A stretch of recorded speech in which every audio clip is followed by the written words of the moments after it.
Welcome to the Strongfit Protocol Kitchen, guys. For lunch today, we're gonna make some bell peppers and cream. So we just need bell peppers, some garlic, some cream, some nice seasonings. We're gonna make it up. This is during the break of this last protocol. Dea was making lunch a lot, and one day I came home. She had bell peppers, she had cream, and there's something that we do quite a bit in Mexico where they make these, they're called what? Chiles en crema? Crema de chiles? Rajas. But so we don't have the proper peppers, but we have bell peppers. And I think it was one of my favorite lunches. So it just requires a little bit of cream, lots of bell peppers, some garlic. You throw it all together in a pan. If you have extra time, we can roast the bell peppers and peel them. But I'll show you guys the quick version, just how to get a nice caramelization on the bell pepper so you get like a sweet flavor, nice smoky flavor coming through. Let's get rocking.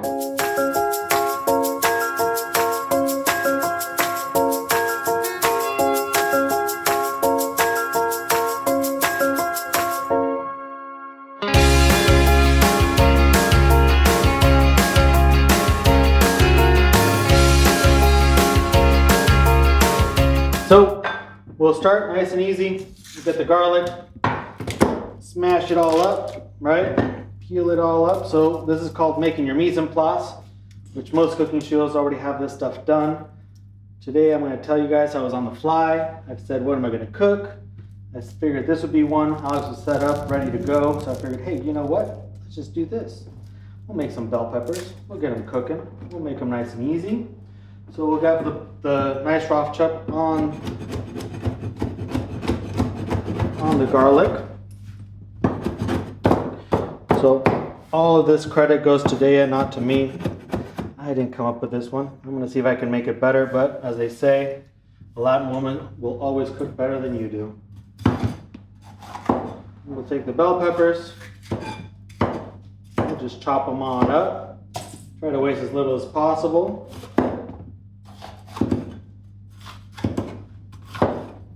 Always like to go for the sides first.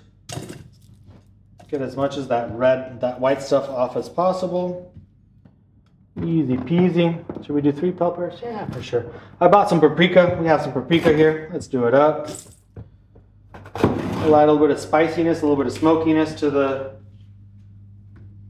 dish. If you guys don't have paprika, you guys, if you're in Mexico, if you're in the US, you can look for chiles poblanos. That's what they make like chile rellenos out of. You can use those. Peppers are awesome as well.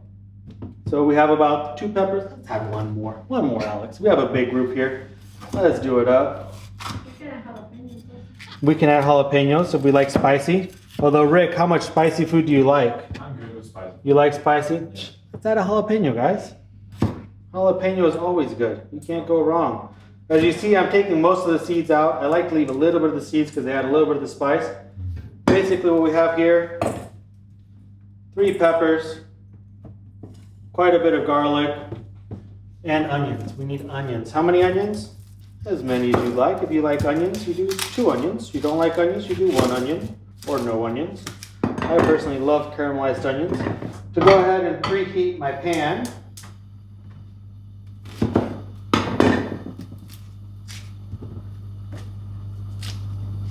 get rid of that layer. I hate when I have like this papery stuff in the onion, right? Try and peel that away. It turns out feeling like you're chewing paper. I hate when I get that stuff. That's my personal preference. I don't like it one bit.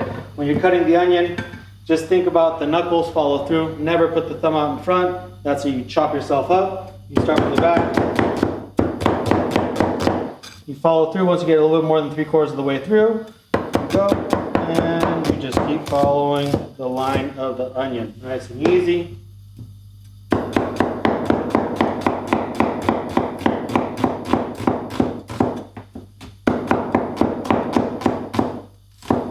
Beautiful. We're going to do 1 onion. Should we do 2 onions, Alex? Do you like onions? 1 onion. 1 onion? 1 onion is good. In my pan, I'm going to add a little bit of olive oil. A little bit of olive oil, a little bit of butter. Now, since I've cut onions with my knife, I don't want to use the same knife, otherwise you get stuck with oniony butter, which is not good for anybody. Add some butter. That allows for the burning point of the olive oil and the butter to go so neither of them get burnt. Just let them kind of smoke out. When you see the bubbles like that, that's a good sign. It'll toast the butter rather than burn the butter. When you have like this dark brown kind of grease looking butter, that means that it's been burnt, and that'll give it an acidic flavor. I prefer toasty, nutty flavors to it. So we slowly burn it. Beautiful. We'll throw in, see if it didn't sizzle. If it doesn't sizzle, pan's not ready. So let it get a little bit warmer.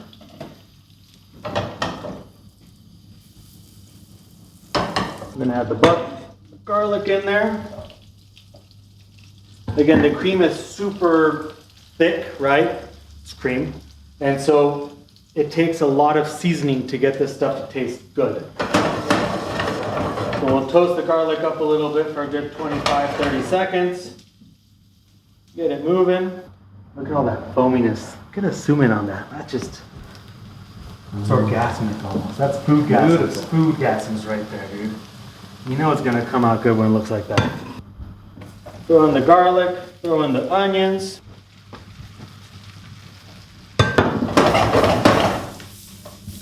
Get it nice and coated. Season all the way throughout, right? So we're always doing layers of seasoning. So we grab our salt, add in some salt in there. Move it around a little bit. Oh, and you can just smell it. Smell-o-vision, it will taste better than it smells, Rick. But it smells nice. Nice toasty garlic. While that's starting to toast away, we grab our peppers. Nice thick slices. Easy money. This way.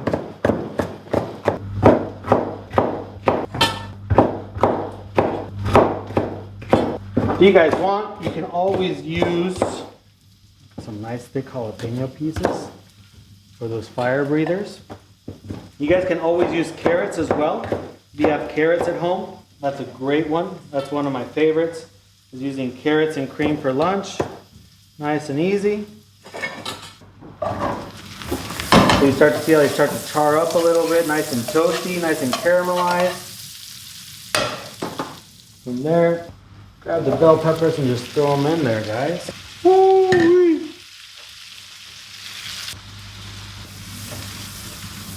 Toss it, so I'll get coated with oil, let it sit for a little bit. While that's sitting, guys, clean up a little bit. You know, it's good to clean up. Smooth. So smooth. It's so smooth. So I always have this towel. This towel's for like my hands and for kind of wiping some stuff up, but not if it's gonna get dirty. Then I have a secondary towel that goes for the cutting board. That's the one I can put soap to if I need to, right? Kind of can get dirty, and then I can grab another one. I like to organize my towels differently for different things. Sometimes I mess it up. I get reminded by my wife. Look, if this is something now you're finished, you finish eating. Look at how easy it is. Now you're already cleaned up, ready to go. You have your trash bowl ready. Whew. All right, so you guys hear the sizzle? It means things are starting to char. I don't want to be moving it too much. If you move it too much, then it starts to sweat. So if they start to sweat, they won't get a nice charred, the sugars won't start to caramelize. They'll just kind of stew in their own juice. So I want to try and let them sit a little bit as much as possible. Move them around every minute or so. Again, we added salt. This is where you can come in. I'm going to wait a tiny bit before I start adding. So I have more garlic powder. I have onion powder. I'm going to add some hot smoked paprika just to add a little bit of that smokiness. If you live in the US, guys, I guarantee, turn on that barbecue, put the whole bell pepper on the barbecue for a good 20 minutes. Oh, it's going to be so good. I don't have a barbecue. It's cold outside, so I use smoked paprika. That way I can add the smokiness to the peppers. If you put in this stuff too soon, it's gonna burn, it's gonna get acidic, it's gonna get bitter, it's not gonna taste good. So wait till right before you're about to pour the slag room, before you start to actually add that stuff in there. Again, I wanna let them sit a little bit so they can start to almost cook like fajitas, if you will, kind of get nice and charry. I could use my manpower, which, why not? I have a flamethrower that's not a flamethrower. Where's the flamethrower? The flamethrower. Oh, that's not a flamethrower. It's not a flamethrower, it's a torch. So if you have your torch, I always like to torch it up. Some people don't like it. I love it. Speed up the process a little bit. You get some nice char, some nice crisp. And speed up the process a little bit. The charriness will give a little more depth to the flavor, which again, that's always something we're trying to do.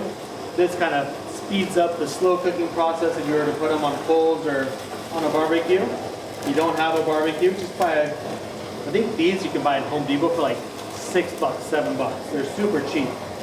Adds a little bit of color, adds a little bit of extra flavor profile, some depth to it. And then you have the sweet, the char, kind of burnt flavor, caramelized sugars. Oh, it's gonna be so good. Keep it on there, burn it up.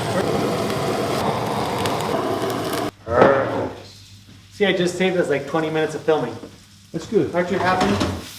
So now that we're about to pour the slagroom in, the heavy cream, I'll add some onion powder, some garlic powder. How do you say garlic? No flour. No flock. No flock. No flour. No flock. About half a tablespoon of that paprika. A certain amount of black pepper just to add some kick, as people would say. Move it around enough so that it can kind of toast up and be soaked up in the flavor. Oh, it's after the cream. See, I'm learning along with you guys. I do too learn how to cook in my own kitchen. We add the cream, about half a quart, 3/4 of a quart. Move it around a little bit.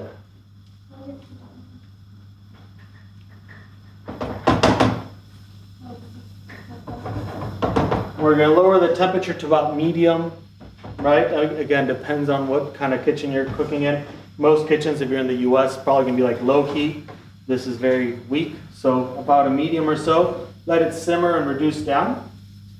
This will take about 20 minutes or so. Oh, that's not look good though. Yeah. Smells good. Yeah. Okay, ready? We're going to add the corn. All right, guys, so it's been steaming for not steaming, Richard, that's water. This isn't water, it's slagroom. It's been simmering and reducing for a good 10 minutes or so. Look at how nice it is. So as soon as you start to pull, you can see how the liquid starts to come together, right? I've shown you guys that trick before, but so when you see too much coming through, it might not be thick enough. Again, if you reduce it too much, then it just turns into pure fat, and then it looks greasy and it doesn't look that appetizing. I'm sure it'll still taste delicious, but it means that you've gone too far. So all I want to do is, as we start to go through, we're going to add some corn. The corn will be optional, you don't need to add it. So we'll just add a little bit of corn in there. Move it around. Now, again guys, we haven't added any acidity, right? So technically this is going to be a very heavy meal. I like to lighten it up with a little bit of acidity. We're going to add a tiny bit of white wine vinegar. Just add a little bit of acidity to the flavor and kind of balance everything out. Let it reduce down a tiny bit more. You can start to see it starting to come together though. So as I move the bell peppers away, you can see how it's still it's starting to become almost like a custard, right? If you want it to become even more of a custard, you can add some egg yolks on there if you want some extra fats. But this seems pretty perfect to me.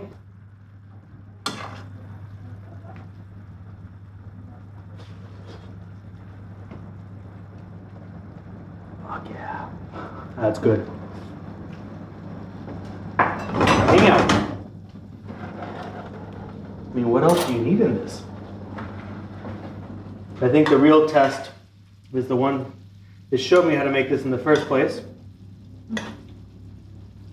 Ahmad? You want to try it?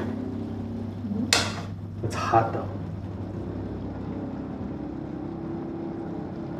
I told you it's hot. I didn't warn you.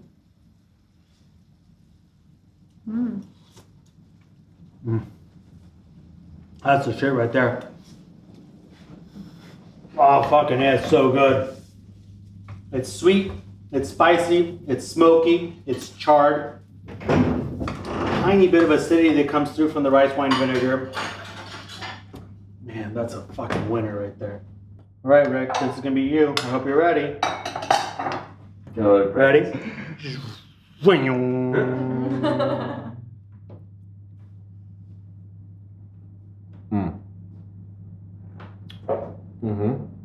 That's good. Not bad, huh? That's good. That's very nice. Oh yeah. I dig it. So when you're at home, guys, again, nice and simple. Maybe not the best looking thing, but it is fucking delicious. All right, we can serve it up. Feeds lots of people. Gets the calories going. Fuels people up. I like to put it over salads. You can put it over salads, vegetables, roasted vegetables. If you buy like a celery root, slice it, you can roast it, and then put this on top of it. It's awesome. The vegans are so happy right now. Well, vegetarians, not vegans. Vegetarians are so Vegans happy. are never happy. Vegans are never happy. Beautiful, guys. So that is roasted bell peppers and cream. Get some.